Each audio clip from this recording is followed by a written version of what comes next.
Legislative Business, Central University Amendment Bill. Ashwini Vaishnav. Sir, with your kind permission, I rise to move that the Central Universities Amendment Bill 2022, as passed by the Lok Sabha, be discussed and passed by this August House. Bill, please.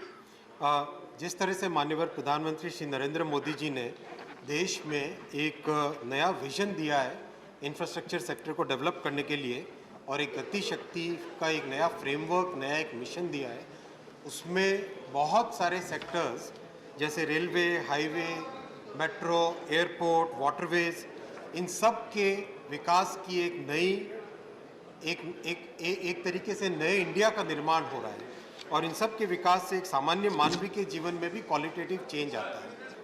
इन सब sectors की complexity और इनमें तेजी से आते हुए परिवर्तन के कारण देश में एक टैलेंटेड, वेल ट्रेन्ड और फोकस्ड कैडर की ज़रूरत है। ऐसे ट्रांसपोर्ट फोकस्ड कैडर को तैयार करने के लिए इस बिल के द्वारा एक सेंट्रल यूनिवर्सिटी का स्थापन किया जा रहा है। गति शक्ति विश्वविद्यालय प्रधानमंत्री जी के गति शक्ति विजन को साकार रूप देने का एक बहुत बड़ा प्रयास है। गति शक्ति विश्वविद्यालय रेल मंत्रालय द्वारा संचालित होगी और नेशनल एजुकेशन पॉलिसी और शिक्षा मंत्रालय की जो पॉलिसीज़ हैं एजुकेशन से रिलेटेड उनके द्वारा कोऑर्डिनेटेड रहेगी। सभापति महोदय, गति शक्ति यूनिवर्सिटी के बारे में जस्ट मैं 2-4 बातें बताता हूँ, उसके बाद में we can have the start the discussion. 2018 में national rail and transportation institute यानी NRTI का स्थापन किया गया था। इसमें transport management, railway technology, rail system, इन सब से रिलेटेड बहुत सारे कोर्सेज स्टार्ट हुए।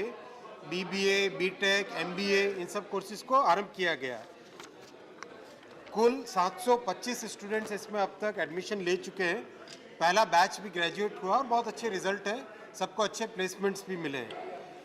अब इस बिल के द्वारा NRTI को एक सेंट्रल यूनिवर्सिटी में कन्वर्ट किया जाएगा, अपग्रेड किया जाएगा। इसके 5 फोकस एरियाज रहेंगे सभापति महोदय।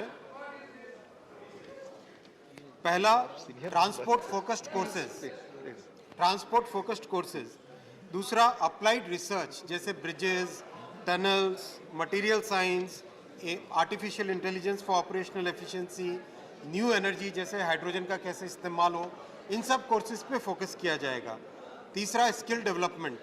BTech PhD के साथ ही साथ स्किल डेवलपमेंट पे भी बहुत ध्यान दिया जाएगा, जिससे कि शॉप फ्लोर पे जो रिक्वायर्ड है स्किल्स उन सब का भी इसमें ट्रेनिंग दी जाए। चौथा रहेगा टेक्नोलॉजी डेवलपमेंट का। जिस तरह IITs के साथ मिलकर देश ने एक 5G बनाया और जिस तरह से वंदे भारत और कवच जैसे नए टेक्नोलॉजी के निर्माण हुए, उसी तरीके से और भी कई सारी टेक्नोलॉजीज़ का डेवलपमेंट भी गति शक्ति विश्वविद्यालय में होगा। इसका 5वां उद्देश्य सभापति महोदय रहेगा ट्रांसपोर्ट इकोनॉमिक्स और इंफ्रास्ट्रक्चर फाइनेंस। देश में आज रेलवे में कम से कम 3 लाख करोड़ का एनुअल इन्वेस्टमेंट की ज़रूरत है। इसी तरह से हाईवे में 2 लाख करोड़ के आसपास इन्वेस्टमेंट हो रहा है। इन सब की फाइनेंशियल मॉडलिंग, नए तरीके के कंस्ट्रक्ट्स, इन सब की ज़रूरत के लिए इसमें एजुकेशन के कोर्सेज रहेंगे। सभापति महोदय, इस यूनिवर्सिटी का मेन कैंपस बड़ौदा में रहेगा, जहाँ पे रेलवे का इंस्टीट्यूट है, और इसके ऑफ कैंपसेस देश में अलग अलग जगह विकसित किए जाएंगे। ऑलरेडी बजट, रेलवे के बजट में 166 करोड़ 166 करोड़ का प्रावधान है।